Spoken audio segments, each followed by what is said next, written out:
is I am a huge proponent of not doing a tiny little deal.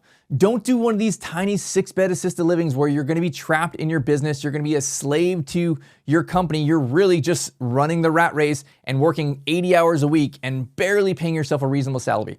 Don't do that. If you cannot on your own do a big deal, a life-changing deal, you can if you're part of a team. It is so much better to have 50% or 33% of a life-changing deal than to have 100% of a deal that pretty much breaks even.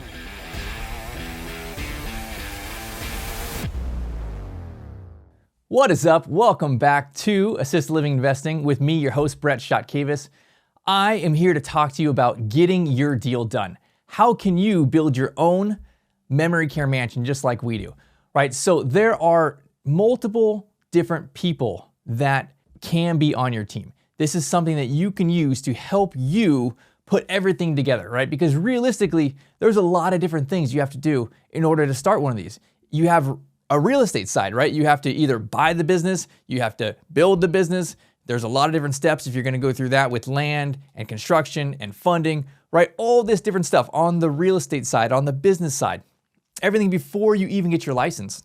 There's a lot of work there. And then there's the other side of this. There's the operation side, the day-to-day side, right? So many different aspects to taking care of grandmas, to filling your beds, to running your staffing, marketing, so many different things. So you have all of those things, and then you have money. You have to be able to afford all these things, right? So it can feel a little overwhelming if you're coming at it and be like, well, you know what, Brett, I have this kind of experience over here, right? I've done real estate deals before, I've done some investments, or I'm a business person, right?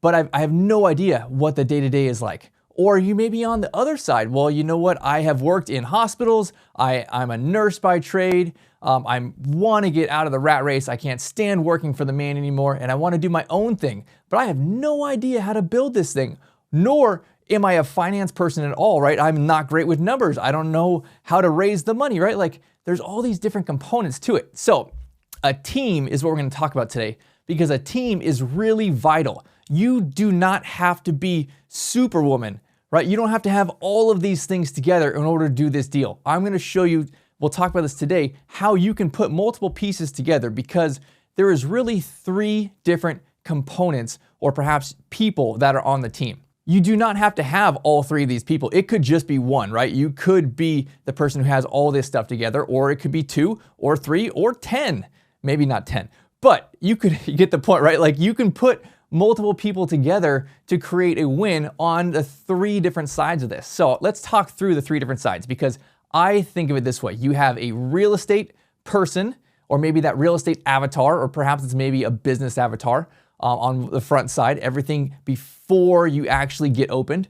Then you have your nurse avatar, maybe that operations person, everything after you have your license, who's gonna run the day-to-day. And then the third person on your team is the money person. This person who has the bankroll, who can put up the capital for this, right? They may be active or not, but there's really 3 different components to this. Now you may say, hey, you know what? I have 2 of the 3 and cool, I just need to go find this other person, and that's totally good. So let's talk about this. I wanna go through all 3 of these roles or maybe avatars and say, here's what that person is doing. If you are them, then you just need to find the next one, or vice versa. All right, so let's talk about the first one. All right, that is the real estate or the business person, this avatar. And in my mind, I put them on the front side, right? When you're starting this journey, this is the person who is the deal maker. They're putting everything together. They're doing all the front end research. And if you've gone through and you hear our other trainings that we do, I break this into 4 different frameworks, right? And it's location selection, funding, construction. Those are my first 3. I think that person, this real estate person or a business person, is really heading up those things, right? And then it gets into licensure and running your business, which would be on the next section we're gonna talk about. So this real estate person, they're putting the whole thing together. They're starting with, hey, here's my vision for this. I wanna do it in this area. It's starting with location selection. It's what pieces of property are we looking for? Are we gonna build new construction? Are we gonna buy an existing building and convert? Are we going to buy an existing business, and what kind of cash flow and all that kind of stuff does it have? They're going through all this. They may be a person who's great at numbers, because you're definitely gonna need that skill set as you're going through this. And then you're gonna have to be going and talking to the city, right? Going through all of that, the planning, the zoning, the fire marshal, all of those things during the due diligence section of this, and then saying, okay, well, here are some properties I like. Now, how do I push this forward into the funding section, right? How do I put this deal together? What kind of bank relationships do I need? What type of numbers do I need? What type of investor capital do I need? And they're really gonna be managing all this stuff on the front side. And then you put the deal together, right? You're gonna have your team put together, and then it's really gonna start either construction or remodel or something to that effect, so that you can go and push forward to your operations company. So that is usually the person who is there managing all of that, managing the construction, managing the building, right? I would consider myself this avatar. I am not the next avatar. I'm not the nurse avatar, the operations person. I have learned pretty much most of that. My wife runs that stuff. But I had no idea when I got into this, I was the real estate avatar. That was me. I knew business. I'm great at numbers. I had construction background. I had funding background. I work with banks and investors. I took that and I was the deal maker. I put everything together. So this is that first person that you either are or need to find, because if you're not this person, you don't have to be. There are plenty of people that do this, right? This is who they are. And if you are the next one, the nurse avatar, then you need to find this person and vice versa. So let's talk about this second avatar, the nurse, right? On these frameworks, so they are really picking up on the fourth one, going through, I got my license now, and now I'm gonna run my day-to-day, right? The real estate side might take 6 months, it might take 12 months, 18 months, but then after that, it's the operations company. That's gonna be going every single day, 365 until you sell. So who is going to be running that? And I think for you to have a successful team, you need both sides of this. You need someone who can do the deal, put it together, manage the real estate side, and then someone who's there. They may be there every day, or maybe really running the show and have people that are there behind them every single day. So that's ultimately what my wife Laura does. She's not there every day. She honestly works probably less than 1 day a week now. But when we opened, we were building our team. We were building our operations company, and she was there almost every day for the first maybe 6 to 12 months, and then, progressively worked herself further and further out of it, hiring training managers who are there now every single day, right? 24/7 staff on multiple different positions that are there. But somebody still has to be the responsible party. It is still a 24/7, 365 job, and people are there to die, right? Like, there is drama, people fall, people break hips, all sorts of stuff. They have dementia and they yell and they cuss and they scratch and all sorts of stuff, right? Like, somebody has to be a responsible party who knows that, who's not going to get discouraged and be like, I'm throwing in the towel when, that sweet 95-year-old lady like has sundowning and all of a sudden she's yelling at me and cussing at me and like putting, derogatory terms towards me and my family. And it's like, wow, where did this come from? That honestly, it does happen. That's part of the aging process. And, that's really what the problem we're solving is. So somebody has to be that niche. And I really think it is kind of this nurse avatar. Now, you don't have to actually be a nurse, right? It is fantastic if you are, you can do that. But a lot of times it's someone who has some type of medical background, or maybe they don't, but they have been a caregiver for their own family, or they've worked in a facility, or they have some type of comparable experience or skill sets to be comfortable in that situation. Because I'm just not that person, right? I am the real estate guy. I can do that. I can be on the job site. I can run the numbers and be in Excel. I'm comfortable there. Not necessarily being at the assisted living every single day. That is not really where I feel comfortable. I can do it. I can do all of those things, but it's not who I am. So you want to find the opposite avatar, someone who's like, I'm going to be there every day. I love this stuff. I'm going to sit with grandma. I'm going to pray with grandma. I'm going to hold her hand. I'm going to bathe her. I'm going to toilet her.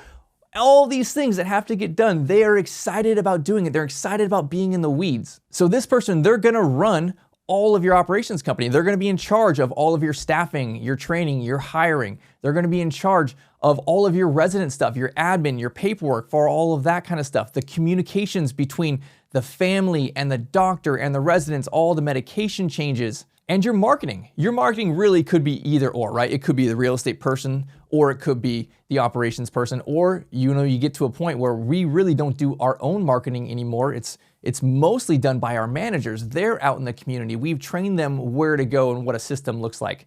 So you can have both of these people, right? The real estate person and the nurse avatar, but you don't necessarily have to. You could potentially hire this nurse avatar. When Laura and I first got started, our background is both real estate. That's what we did. And we had no experience in this. We hired a person with experience.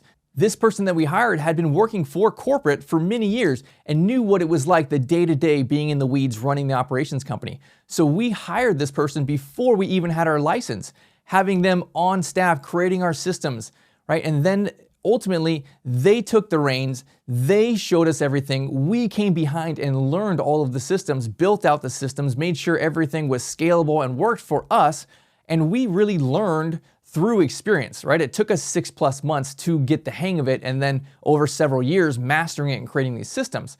But you don't have to have this person on your team. If you are the real estate person, you do not have to partner, they don't have to be an equity person with somebody who is this nurse avatar. You could actually go and hire them, right? You could even put them on a profit sharing agreement, have some skin in the game where they are incentivized to make the business profitable. Now, again, that wouldn't be an equity position, right? You could have them as a W-2 salary plus a profit sharing agreement.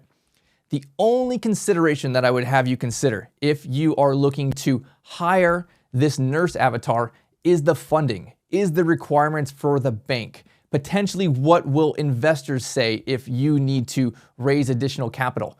Because ultimately, if you can say, hey, I know how to build this thing, right? I can put all the numbers together. I know the math great. I know construction, but I've actually never ran an assisted living. The bank might look at you and be like, well, I don't think we're comfortable lending to you. You don't have experience. You have no idea how difficult this is. It is a difficult business, right? It's super rewarding, super profitable, but it is not easy. So you may have a hard time getting the funding together because you have no one on your team who is actually on your team, right? Like if you hired someone with a nurse avatar, I mean, they could quit, right? You could fire them.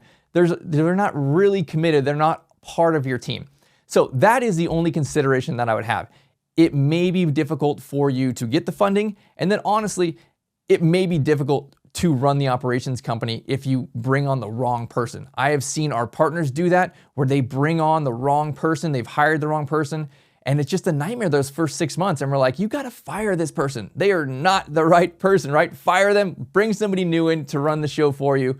And honestly, a lot of your time freedom goes back to this person. How good are they at managing the day-to-day?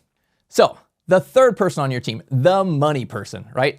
You may not need the money person. You may have all the finances together. You may have several $100,000 in cash. You may have equity in real estate deals that you could use. You may not need this person at all. But if you did, if you had, say, one of these three and you said, well, I need to put my team together, right? I know I need to raise, X amount of dollars. Maybe it's $200,000 or $400,000, right? I've gone through, talked to some lenders, and they'll say they'll lend me all of this money for construction and working capital and all my stuff, but I need this much, right? This percentage down. So how do you get that money? It's this money person, right? You don't have to sit there and save money for the next 20 years, right? Let's go build out your team. There are plenty of people whose job it is to invest, right? They make great money. It is not worth their time to go start their own assisted living. They for sure do not want to do that because they are a high income earning person, right? Their job is to work their business, right? They may have an active business or a passive business, but nonetheless, their time is more valuable than what it would take for them to go through the school of hard knocks to open their own assisted living. So sometimes people ask me like, well, I don't want to tell these people that are money people because they're going to take my idea. They're not going to take your idea. Their lane is creating high income and then investing it. That's what they want to do. If they have high income, they have a tax problem. They want you to help with their tax problem. They need to invest that money, share in the depreciation, and therefore reduce their tax burden, also make continuous passive income, right? That's what their job is. So don't be afraid to go talk to people. They are looking for opportunities. Assisted living is the biggest opportunity right now in the marketplace. When all interest rates are rising and all of these different types of real estate deals are not cash flowing, this is cash flowing times a zillion compared to one of these other deals, right? This is where the opportunity is at. Be excited and go talk to people. But now we come at it from this perspective. They need you, you need them. Let's create a win-win here. So you may need them for obviously the money, right? You need the down payment funds. You may need them because of really their balance sheet or their financial statement, right? Like perhaps you don't have the strongest balance sheet, or perhaps your net worth is not the greatest, and the bank says, well, you just seem a little unstable financially or on paper, right? Like that's when you may need them also. So this person or this team member here, right, the money partner, they can be on the debt side, depending on how you structure the deal. They can be on the equity side, depending on how you structure the deal. So look at it from both perspectives. And then I would ask, like, what are your expectations? Do you want to be a passive partner, right? Are you expecting that you're going to lend me the money, I'm just going to keep you in the loop, here's our weekly KPIs, here's everything that's happening, and you're just going to be good and not be part of the day-to-day? Or do you want to be more of an active role? Do you want to be part of the construction, the real estate side of this, and or the operations side? Figure out what that looks like, because people have different expectations. Sometimes they want to just be an investor and that is it. Sometimes they want to contribute to the business and make sure, one, that their money is safe, and two, that you're doing a great job. There's a lot of different ways to structure this, but I want to stress how important it is to put this team together. You may be an all-star at one of the three of these, but you still may not be able to do the deal because you're missing the other two. That doesn't stop you from doing the deal. All that realistically means is let's go find one or two other partners to fill the gaps of what we're missing, right? So this is exactly how I did. I'm the real estate guy. I went and hired someone on the nurse avatar side, and then I went and found a money partner to invest in us. So you can structure it the similar way. If you are the opposite, maybe you're the nurse avatar. Perhaps you just need to go find someone who thinks differently than you, who can run the deal, put it together, manage the construction, right? And then together, the two of you now go find the money partner. It's honestly that simple. So the last thing I want to share with you is I am a huge proponent of not doing a tiny little deal. Don't do one of these tiny 6-bed assisted livings where you're going to be trapped in your business. You're going to be a slave to your company. You're really just running the rat race and working 80 hours a week and barely paying yourself a reasonable salary. Don't do that. If you cannot on your own do a big deal, a life-changing deal, you can if you're part of a team. It is so much better to have 50% or 33% of a life-changing deal than to have 100% of a deal that pretty much breaks even. A big deal you can scale, you can grow, you can expand. A deal where you scrimping by making $5,000 a month, and when you lose a resident, you break even.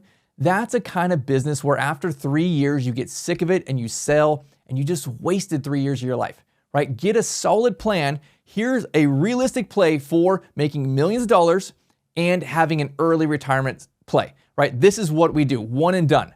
Find your team to create a one and done deal. So that's it for today. I have one ask of you. We don't run any ads on this podcast. We don't sell anything. Really, my goal is to get this information out to as many people as possible, to change people's lives so that they can make amazing money and make a difference in their community. The only way I can get this out is if you share it.